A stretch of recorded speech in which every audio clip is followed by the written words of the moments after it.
Hello friends, आपके जो भी डाउट्स है वो कमेंट्स में लिखिए। आपके सारे डाउट्स 7 आवर्स के अंदर सॉल्व कर दिए जाएंगे। अगर आप इस वीडियो की नोट्स चाहते हो तो टेलीग्राम की लिंक नीचे डिस्क्रिप्शन से मिल जाएगी। नेक्स्ट टॉपिक है हमारा accuracy precision of instrument and errors in measurement. Right, यहाँ पर इंस्ट्रूमेंट वर्ड है। ओके, तो बेसिकली एक्यूरेसी की अगर बात करें पहले, तो एक्यूरेसी मतलब क्या?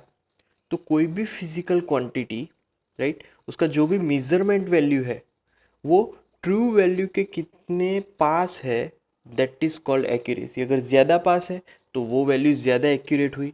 सो any, right, 1 second, yes, so any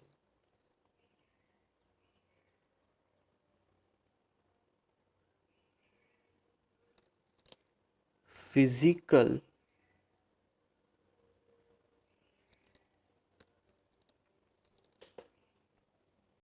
quantity value which is near to true value is called accuracy. तो ये हो गई एक्यूरेसी की एक परफेक्ट डेफिनेशन, राइट। अब उसके बाद मैं यहाँ पर एग्जाम्पल से एक्यूरेसी समझाऊंगा आपको, राइट।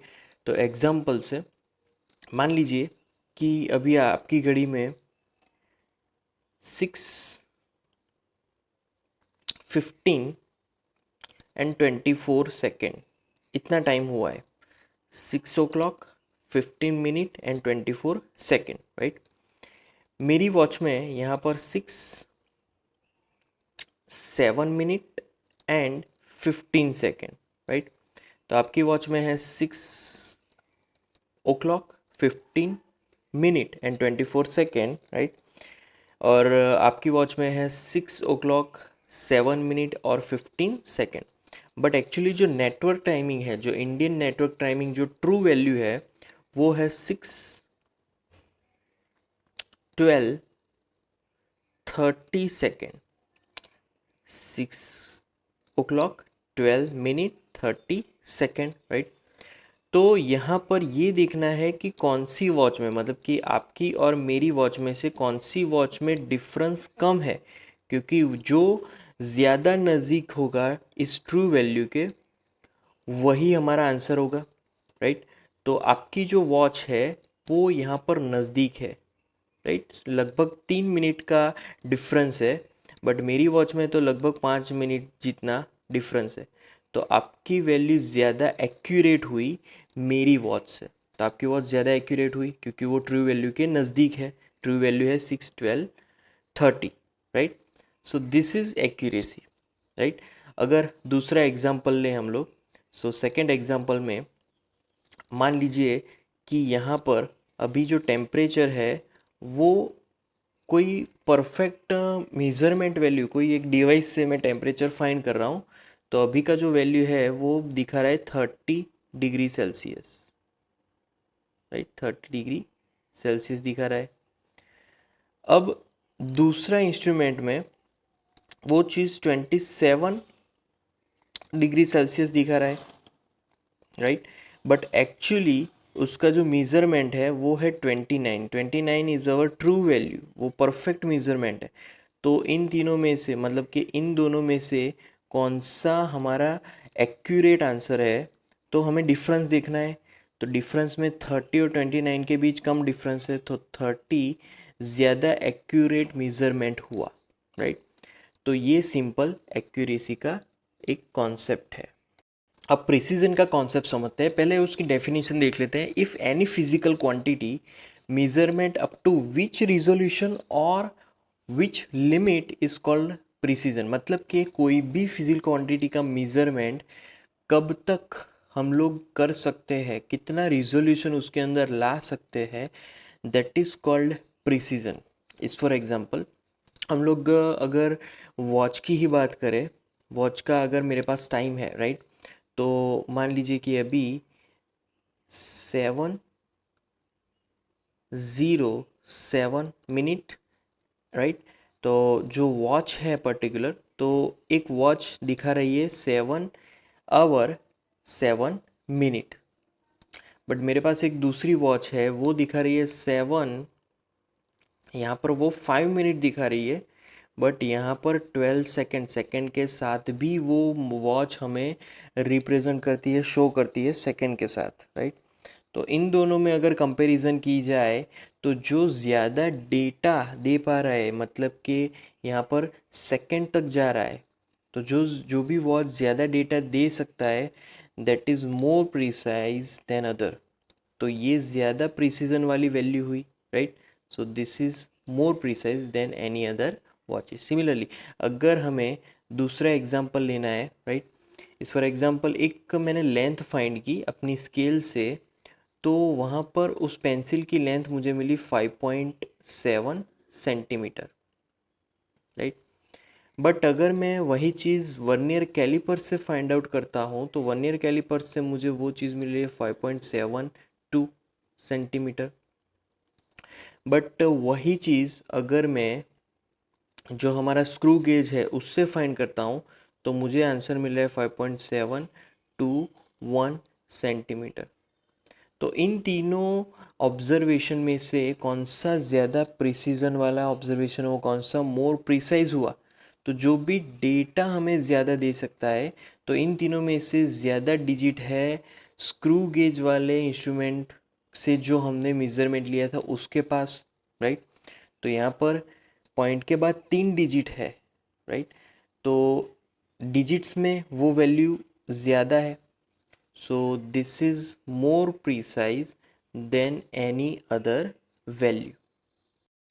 उसके बाद यहाँ पर जो भी एरर्स की यहाँ पर बात करने वाले हैं, मतलब कि जो भी इंस्ट्रूमेंट से जो भी हम लोग ऑब्जर्वेशंस लेंगे तब जो भी एरर्स मिलेंगे यहाँ पर उसका आप डिस्कशन करेंगे। तो पहला है सिस्टमेटिक एरर, राइट।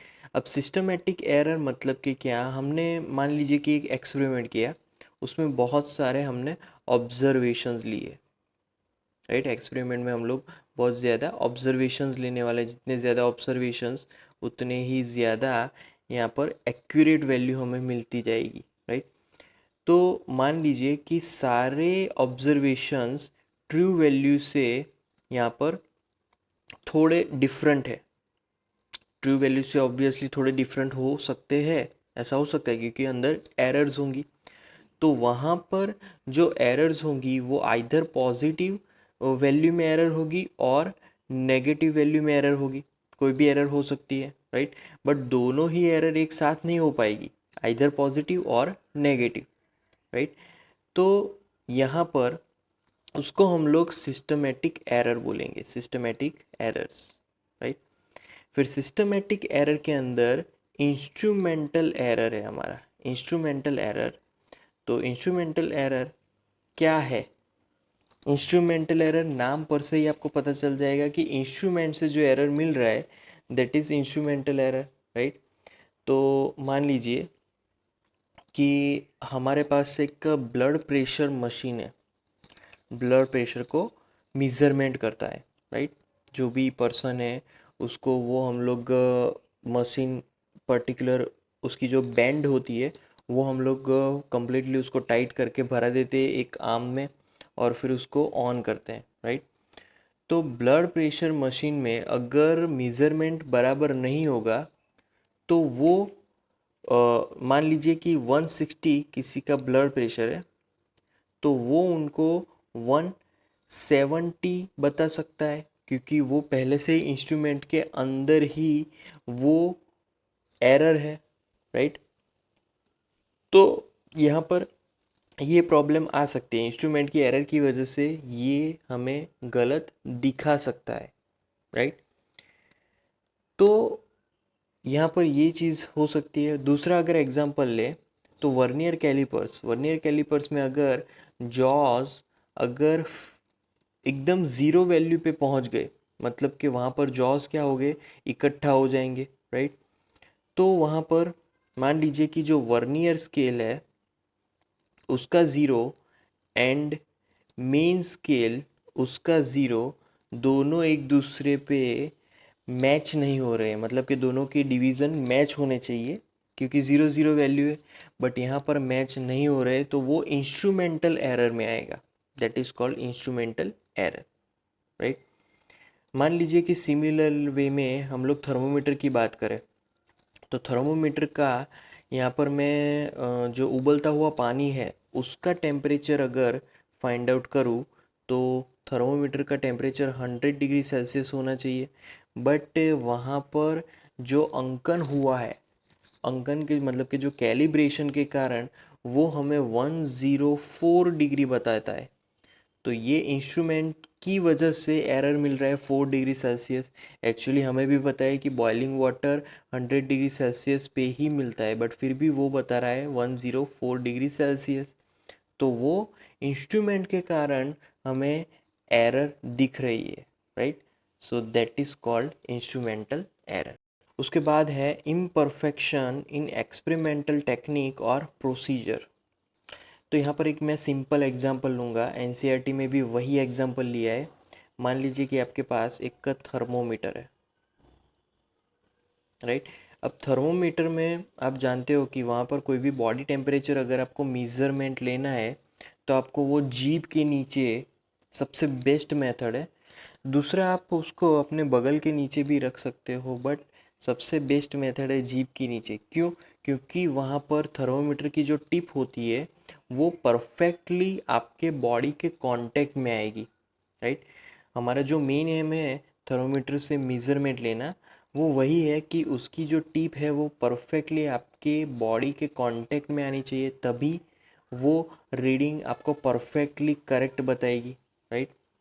बट मान लीजिए कि वहाँ पर आप जीभ के ऊपर रखते हो, मतलब कि आपके अंदर जो स्पेस है आपके मुंह में उस स्पेस में रखते हो, तो वो तो परफेक्ट टच हुआ ही नहीं बॉडी के साथ, राइट। अगर परफेक्ट टच नहीं होगा तो वहाँ पर थर्मोमीटर आपको परफेक्ट आपकी बॉडी का टेम्परेचर नहीं बता पाएगा। तो ये एक टेक्निक गलत है। So that is called imperfection in experimental technique और प्रोसीजर। आपकी जो टेक्निक है वही सही नहीं है, राइट, इम्परफेक्ट है। दूसरा एग्जांपल ब्लड प्रेशर मशीन का ही हम लोग ले लेते हैं। ब्लड प्रेशर मशीन, राइट, तो उसको हम लोग कहाँ पर परफेक्टली लगाना चाहिए? तो जो हमारे आर्म्स है, शोल्डर और आर्म्स के बीच लगना चाहिए। ऐसा नहीं कि मैं जो अपनी जो कॉनी है उसके भी आगे लगा दूँ, मतलब कि मेरा जो पाम है, राइट, उसके सिर्फ नज़दीक अगर मैं लगाऊं तो वो परफेक्टली कांटेक्ट में नहीं आएगा ब्लड प्रेशर मशीन। तो उसकी वजह से वो कुछ और ही मेज़रमेंट दिखाएगा जो कि सही नहीं होगा, इम्परफेक्ट होगा। तो ये टेक्निक भी सही नहीं है, इम्परफेक्ट टेक्निक है, इसकी वजह से एरर मिलेगी, राइट। सो ये वो कॉन्सेप्ट है इम्परफेक्शन इन एक्सपेरिमेंटल टेक्निक और प्रोसीजर। उसके बाद है पर्सनल एरर। अब पर्सनल एरर में मान लीजिए कि कोई पर्सन है, वो उसकी जो पहले से ही बायसिंग है कि हाँ ऑब्जर्वेशन तो ऐसे ही लेना चाहिए, या फिर रॉन्ग मेथड, या फिर जो इंस्ट्रूमेंट है उसको प्रॉपर अरेंज नहीं किया है, राइट, और या फिर जो रीडिंग्स है वो केयरलेसली ही ले लिए है। तो इन सारे जो भी टाइप्स है वो सारे के सारे पर्सनल एरर्स में आएंगे, राइट। मान लीजिए कि आप अपनी जो स्केल है उस स्केल से एक पेन का मेज़रमेंट ले रहे हो, पेन की लेंथ फाइंड कर रहे हो, राइट। तो पेन की लेंथ फाइंड करते समय वो जो पर्सन है वो लेंथ फाइंड करते समय थोड़ा सा लेफ्ट हैंड साइड टिल्ट होके फिर वो उसको ऑब्जर्व करता है।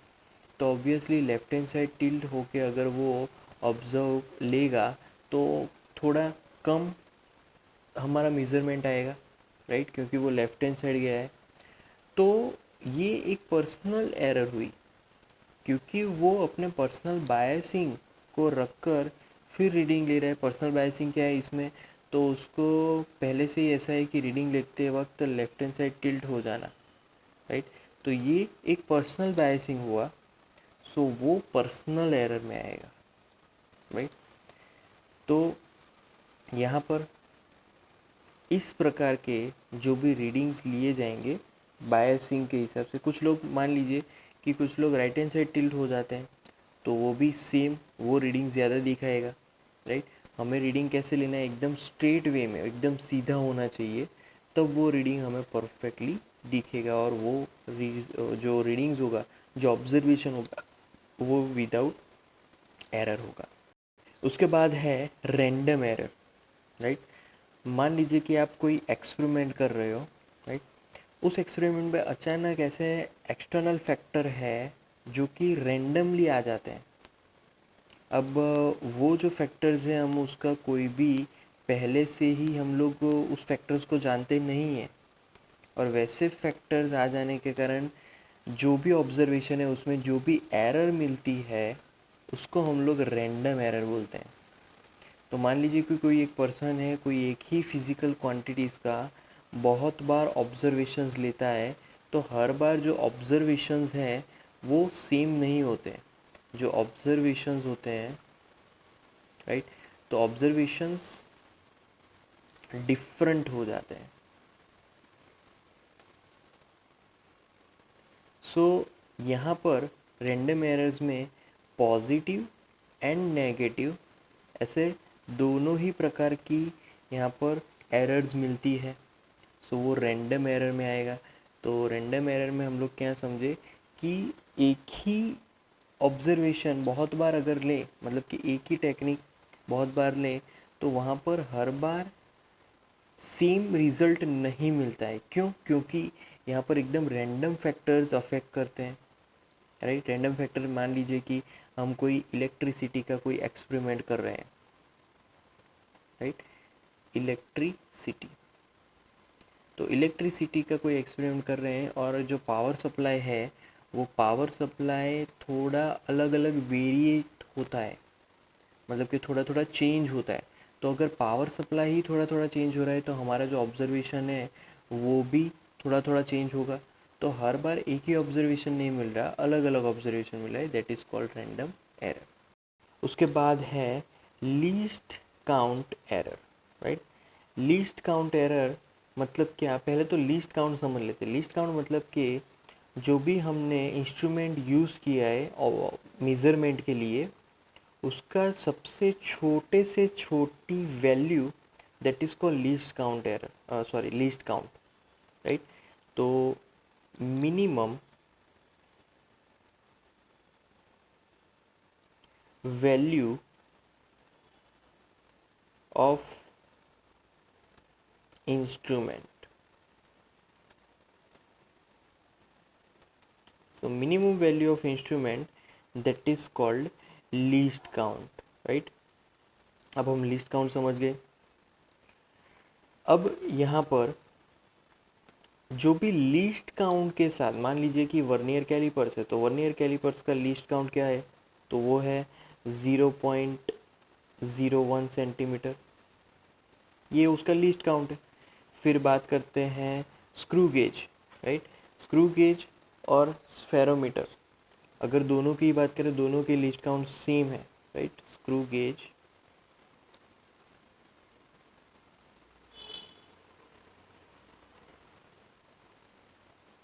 और स्फेरोमीटर,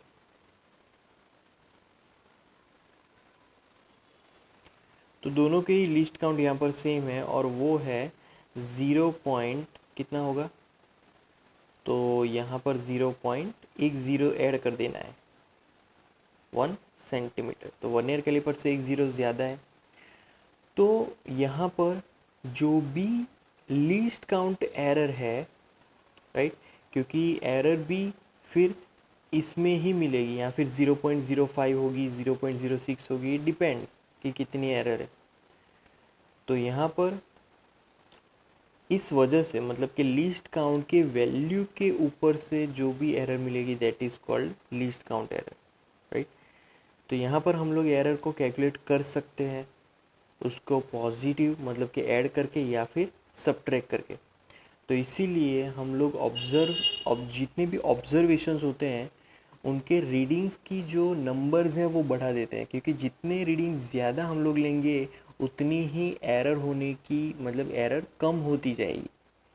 तो इसीलिए हर एक प्रैक्टिकल में हम एक ही चीज़ बार बार करते हैं, क्योंकि जितने नंबर ऑफ़ रीडिंग्स ज़्यादा होंगे उतनी ही एरर कम होती चली जाएगी, राइट। ओके, उसके बाद है absolute error, relative error and percentage error.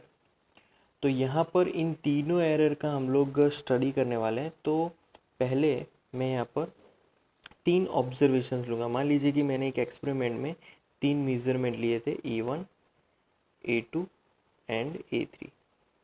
तो ये मेरे तीन ऑब्जर्वेशंस है, राइट। उसके बाद मैं अब पहले फाइंड करूँगा absolute error, right. Absolute error find करने के लिए स्टार्टिंग से ही हमें मीन वैल्यू फाइंड करनी है, मतलब कि एवरेज। तो A mean is equal to, simply क्या करना है, A1 plus A2 plus A3, A1 plus A2 plus A3, right, by 3। ये हो गई एवरेज वैल्यू। अब उसके बाद हमें यहाँ पर इसको अगर मुझे शॉर्ट फॉर्म में लिखना हो तो ए मीन शॉर्ट फॉर्म में क्या करेंगे, सिग्मा लेंगे। सिग्मा मतलब के समेशन। तो यहाँ पर 1 2 3 है टोटल, तो I is equal to 1 2 3 A I by 3, simple. अब यहाँ पर तो तीन ही ऑब्जर्वेशंस है तो बाई 3 करेंगे, बट मान लीजिए कि observations n numbers of observations are there, तो n लिखेंगे, राइट।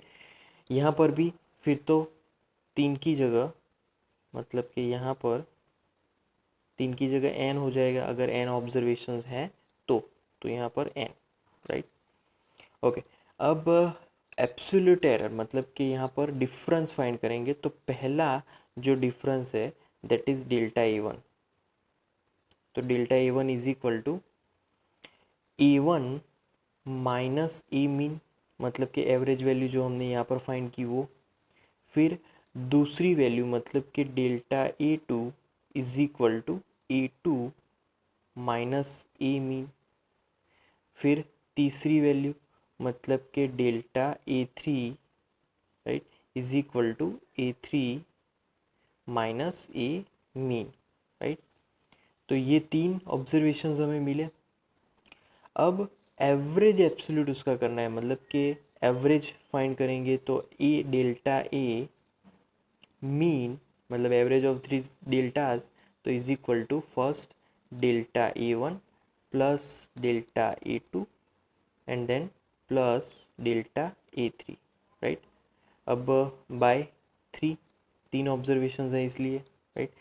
अगेन हम लोग वो चीज़ याद करेंगे कि सिग्मा लेंगे तो क्या होगा, तो delta A mean is equal to sigma delta a i, right.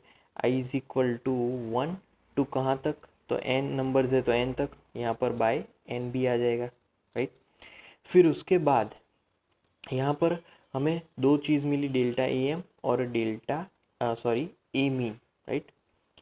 अब हमें अगर हमारी जो ऑब्जर्वेशन है उसमें से एरर को रिमूव करना है, तो एरर को रिमूव करने के लिए यहाँ पर मैं फॉर्मूला लिख रहा हूँ, एंड दैट इज़, अब मेरी true value a is equal to A mean जो हमने पहले फाइंड की थी वो, मतलब कि ये वाली टर्म, प्लस यहाँ पर आ जाएगा डेल्टा ए एम, मतलब कि ये जो हमने फाइंड किया वो वाली टर्म। तो यहाँ पर प्लस भी हो सकता है और माइनस भी हो सकता है, तो इसीलिए प्लस और माइनस लिखना है यहाँ पर, राइट। ये चीज़ हमें ध्यान में रखनी है। अब हमें पता है कि A, right, A mean minus delta A mean, right, then less than A, obviously A ज़्यादा ही होगा जब सब्ट्रैक्शन होगा, लेस देन और इक्वल टू, फिर यहाँ पर लेस देन और equal to A mean plus delta A mean, right. तो ये रिलेशन भी हमें पता है कि सब्ट्रैक्शन होगा तो ए से कम होगा, और अगर समेशन होगा तो ए से ज़्यादा होगा। तो यहाँ पर जो मेज़रमेंट है वो दो वैल्यूज़ के बीच होगा, मतलब कि A M minus delta A M and A M plus delta A M, इन दोनों वैल्यू के बीच वाला, right. So this is absolute error, इसको हम लोग बोलेंगे एब्सोल्यूट एरर, ओके। फिर आता है रिलेटिव एरर। अब रिलेटिव एरर, राइट, तो रिलेटिव एरर को उसकी फॉर्मूला क्या होगी ये जानते हैं। तो relative error is equal to, यहाँ पर वो फॉर्मूला में ज़्यादा कोई डिफरेंस नहीं है, delta A mean upon A mean. Simple यही चीज़ करना है, हमने ये चीज़ आगे फाइंड कर ली थी, delta A mean upon A mean, right. फिर उसके बाद है परसेंटेज एरर।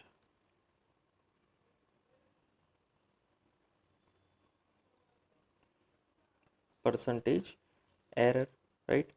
तो percentage error is equal to, similar formula में अब delta A mean similarly to relative error, relative error में भी यही चीज़ है, राइट। बट इनटू हमें सिर्फ 100 कर देना है तो वो परसेंटेज एरर मिल जाएगा।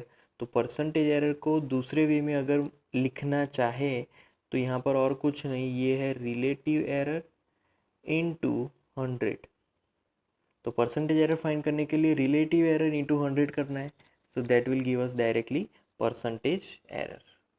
अब नेक्स्ट क्वेश्चन में, two clocks are being tested against a standard clock located in a national laboratory at 12 noon by the standard clock, the readings of the two clocks are.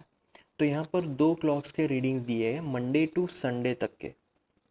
If you are doing an experiment that requires precision time interval measurement, which of the two clocks will you prefer? Okay, तो national laboratory में दोनों clock test के लिए जा रही है। अब जो प्रिसीजन टाइम इंटरवल है उसके लिए कौन सी क्लॉक ज़्यादा बेहतर रहेगी, ये हमें सिंपली फाइंड करना है, राइट। तो क्वेश्चन एकदम सिंपल है, बट क्वेश्चन में दो क्लॉक में से हम लोग पहली क्लॉक की बात करें, फर्स्ट क्लॉक की पहले बात करेंगे, तो हमें पहले ये ध्यान में रखना है कि कौन से डे पे क्लॉक 1 में मैक्सिमम टाइम था। तो मैक्सिमम टाइम था यहाँ पर थर्सडे, आप देख सकते हो ये मैक्सिमम टाइम था, उससे आगे कभी भी टाइम गया नहीं है। तो 12:01 और दूसरा, हमें दूसरा ऑब्जर्वेशन ये देखना है कि कौन सा मिनिमम टाइम है। तो मिनिमम टाइम यहाँ पर था 11:59, राइट, 08, ये मिनिमम है। अब दोनों के बीच का डिफरेंस हमें फाइंड करना है, तो difference between this two, right. तो दोनों के बीच का डिफरेंस है 2 मिनट एंड 42 सेकेंड। 2 मिनट और 42 सेकेंड दोनों के बीच का डिफरेंस है। अब 2 मिनट को सेकेंड में कन्वर्ट करेंगे तो वो 120 होगा, and 42 second as it is, तो यहाँ पर 162 आएगा, 162 सेकेंड्स, राइट। तो ये क्लॉक 1 की वैल्यू है। अब हम लोग जाएंगे क्लॉक 2 पे, राइट। तो क्लॉक 2 की अगर बात करें तो वहाँ पर भी हमें मिनिमम और मैक्सिमम देखना है। तो यहाँ पर मैक्सिमम वैल्यू है 10, 15, 24। तो 10, 15, 24, और यहाँ पर दूसरी मिनिमम वैल्यू है 10, 14, 53, राइट। तो 10, 14, 53। अब दोनों का फिर से डिफरेंस लेना है। तो डिफरेंस यहाँ पर मिल रहा है 0, 0, 0, 0 एंड देन 31। तो यहाँ पर डिफरेंस सिर्फ 31 सेकेंड है। वहाँ पर 160 कितना था, 162 सेकेंड था फर्स्ट क्लॉक में। तो फर्स्ट क्लॉक में 162 मतलब कि C1 162 and here C2 only 31 second, right. Okay, अब यहाँ पर जो रेफरेंस टाइम दिया गया है वो 12 o'clock है। तो जो वॉच 1 है वो जो हमारा स्टैंडर्ड टाइम है 12 o'clock उससे नज़दीक है, तो क्लॉक 1 नज़दीक है, मतलब कि वो एक्यूरेट है। बट क्लॉक 2 जो है उसमें मिनिमम और मैक्सिमम टाइम डिफरेंस सिर्फ 31 सेकेंड है। तो यहाँ पर प्रिसीजन को अगर आगे रखना है तो मिनिमम और मैक्सिमम टाइम के बीच का डिफरेंस बहुत ही कम होना चाहिए, तभी ही वो मोर प्रिसाइज होगी। तो प्रिसीजन के मामले में क्लॉक 2 अच्छा है, बट एक्यूरेसी के मामले में क्लॉक 1 अच्छा है। बट यहाँ पर हमें प्रिसीजन बोला गया है कि कौन सा टाइम ज़्यादा प्रिसाइज होगा। तो क्लॉक 2 वाली जितनी भी ऑब्जर्वेशन होगी वो ज़्यादा प्रिसाइज होगी, क्योंकि उनके मैक्सिमम और मिनिमम वैल्यू के बीच का डिफरेंस बहुत ही कम है। डिफरेंस कम होना मतलब कि एरर कम है। तो इसीलिए clock 2 is best for this example.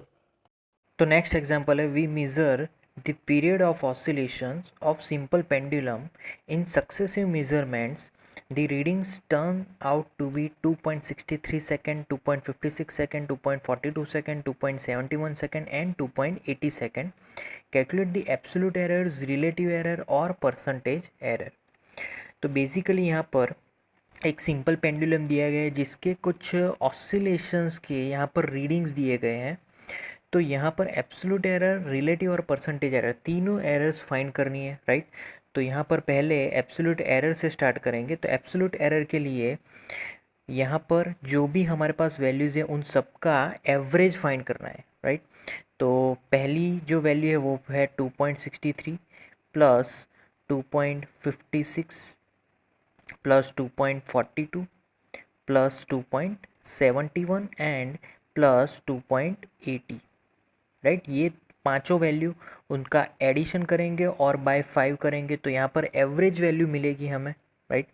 तो इज इक्वल टू, अब इसका जो समेशन है वो हमें मिल रहा है 13.12, राइट। तो 13.12 यहाँ पर आगे लिखेंगे तो इज इक्वल टू 13.12 अपॉन 5। अब 13.12 अपॉन 5 इसका आंसर हमें मिल रहा है is equal to 2.624 second, right. ये एवरेज वैल्यू है। अब इसको सिग्निफिकेंट फिगर्स में भी कन्वर्ट करेंगे तो यहाँ पर जो लीस्ट सिग्निफिकेंट फिगर्स है वो सबके सेम है, 3 ही है, तो 3 में कन्वर्ट करेंगे। तो 3 में कन्वर्ट करने के लिए यहाँ पर जो आंसर मिलने वाला है वो है 2.62 सेकेंड, क्योंकि जो 4 है वो 5 से कम है तो इसीलिए एज इट इज़ ही रहेगा 2.62 सेकेंड, राइट। अब उसके बाद हमें यहाँ पर सबकी डिफरेंस फाइंड करनी है, राइट।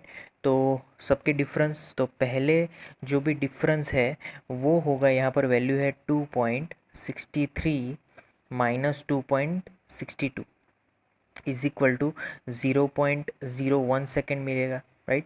फिर उसके बाद दूसरा डिफरेंस यहाँ पर 2.63 minus sorry second value is 2.56 minus 2.62, तो वो डिफरेंस मिलेगा 0.06 सेकेंड, राइट। उसके बाद नेक्स्ट वैल्यू है वो है 2.42 माइनस 2.62, तो वो आंसर मिलेगा 0.20 सेकेंड, राइट।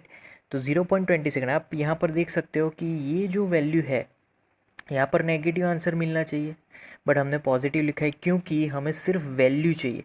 तो यहाँ पर भी नेगेटिव मिलना चाहिए बट हमें पॉजिटिव लिखा है, हमें सिर्फ यहाँ पर वैल्यूज़ चाहिए। और वैसे भी ये सारी हमने जो भी वैल्यूज़ फाइंड आउट की है वो सारी मैग्नीट्यूड के साथ फाइंड आउट की है, तो ये विथ मैग्नीट्यूड है इसीलिए नेगेटिव कैंसिल हो चुका है, राइट।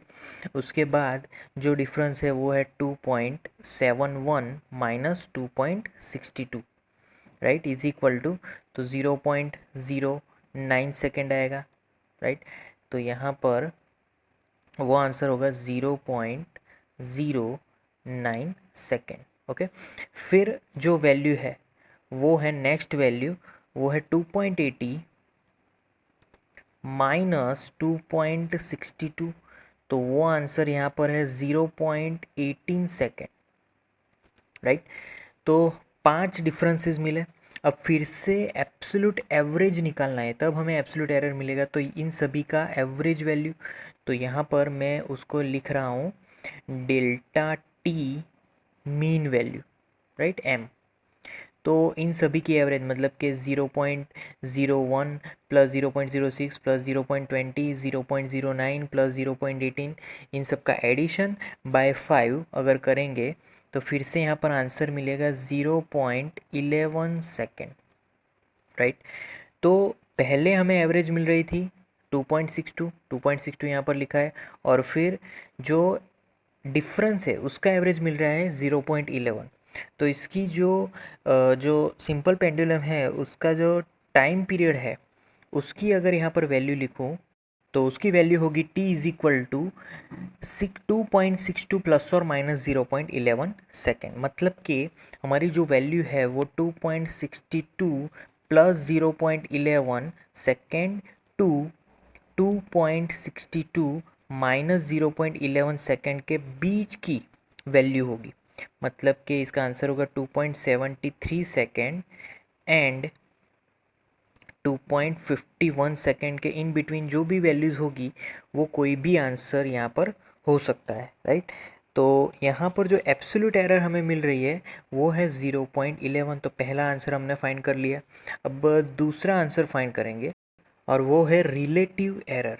तो रिलेटिव एरर फाइंड करने के लिए यहाँ पर एब्सोल्यूट एरर और उसकी जो हमने वैल्यू फाइंड की थी उसका यहाँ पर हमें रेशियो फाइंड करना है, मतलब कि 0.1 अपॉन 2.6, राइट। तो 0.1 अपॉन 2.6 अप्रोक्सीमेटली 0.04 समथिंग आंसर आएगा रिलेटिव एरर। तो रिलेटिव एरर भी यहाँ पर मिल गया। उसके बाद हमें फाइंड करना है परसेंटेज एरर, राइट। तो परसेंटेज एरर उसकी फॉर्मूला है रिलेटिव एरर इंटू 100। तो वो हमें आंसर परसेंटेज में मिलेगा। तो 0.04 इंटू 100, राइट।